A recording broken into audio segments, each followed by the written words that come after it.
কি গো, রান্না করতে করতে তো তোমার অবস্থা কাহিল, ঘেমে চুমে একেকার। তাই না? পেপসি খাও। বাবা, দারুণ। কি করবো বলো, রান্না তো করতে হবে, পেট তো মানবে না। দাঁড়ান, হাতটা ধুই, আবার ঢাকা ফেলে দেবো পেপসি খাওয়ার জন্য। থ্যাংক ইউ আমাকে খাও। বোঝার জন্য। তো বন্ধুরা, আমি সকাল থেকে 3টে জামা চেঞ্জ হয়ে গেল।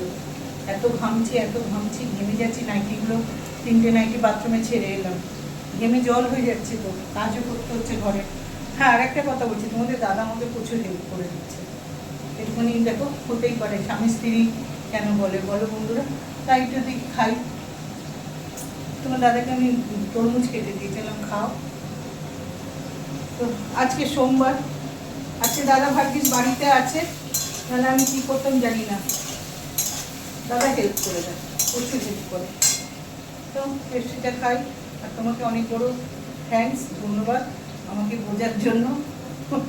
পেস্ট্রিটা খাই। আর তোমরা সবাই খুব সাবধানে থেকো, জল খেও বেশি করে। আমি একটুখানি বলবো, দূর দিকে আর কিছু বলার নেই। তো রাখছি, পেপসিটা খেয়ে নিই।